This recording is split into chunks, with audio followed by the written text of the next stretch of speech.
এবার মিশরের বিপক্ষে শক্তিশালী একাদশ নিয়ে মাঠে নামতে যাচ্ছে 5 বারের বিশ্ব চ্যাম্পিয়নরা। আর এই শক্তিশালী একাদশে কে কে থাকছে, কোন কোন জায়গাতে পরিবর্তন আনতে যাচ্ছে কার্লো আনচেলত্তি এবং কবে, কোথায়, কখন দেখবেন ব্রাজিল বনাম মিশরের ম্যাচ, চলুন বিস্তারিত দেখে নেই রিপোর্টে। ঘরের মাঠ মারাকানায় 10-10 ব্রাজিল দল।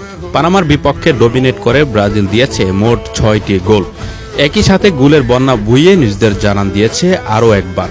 তবে বিশ্বকাপের আগে ব্রাজিলের যাত্রা আছে এখনো। এবার ব্রাজিল থেকে সরাসরি বিশ্বকাপের ভেন্যুতে ম্যাচ খেলবে ব্রাজিল। সেখানে সালা মারমুশদের মিশরের বিপক্ষে নামবে ব্রাজিল। সেখানে পরিবর্তিত একাদশ নিয়ে মাঠে নামতে পারে সেলেসাও দল। গোলবারে গত ম্যাচের দ্বিতীয়ার্ধে খেলেছেন এডারসন, তাই এই ম্যাচে তাকে নতুন করে সুযোগ দিবেন না কোচ কার্লো আনচেলত্তি। সেক্ষেত্রে এলিসনই হবেন মিশরের বিপক্ষে প্রথম পছন্দের গোলরক্ষক। অবস্থা বিবেচনায় কিছু মিনিট ওয়েবারটন আসতে পারেন মাঠে।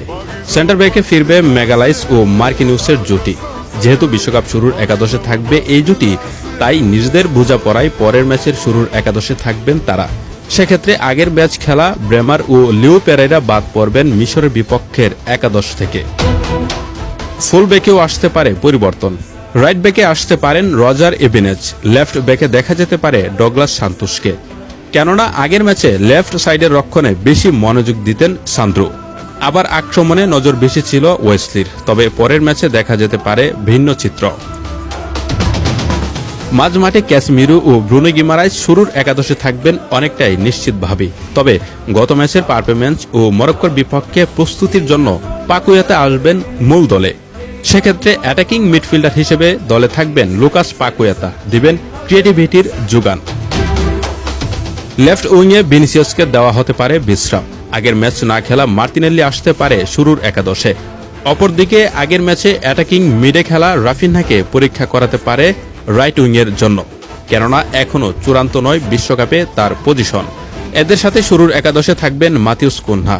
শুরুর দিকে বল সংগ্রহ ও সুইচ প্লের জন্য কুনহাকে এগিয়ে রাখবেন কোচ কার্লো। সব মিলিয়ে আগামী 7 জুনের জন্য এটাই হতে পারে ব্রাজিলের সম্ভাব্য একাদশ, যেখানে একদিকে পরীক্ষা নিরীক্ষা করবেন কার্লো, আরেকদিকে একাদশে ফেরাবেন দলের কিছু সেরা খেলোয়াড়দের। তাই বিশ্বকাপের আগে মিশরকে হারিয়ে বিশ্বকাপে আত্মবিশ্বাস নিয়ে যাওয়ার বড় প্রত্যাশাই থাকবে ব্রাজিলের। আগামী 7 জুন রাত 4টায় ভোরের আলো ফুটতেই দেখতে পারবেন ব্রাজিল বনাম মিশরের এই ম্যাচ।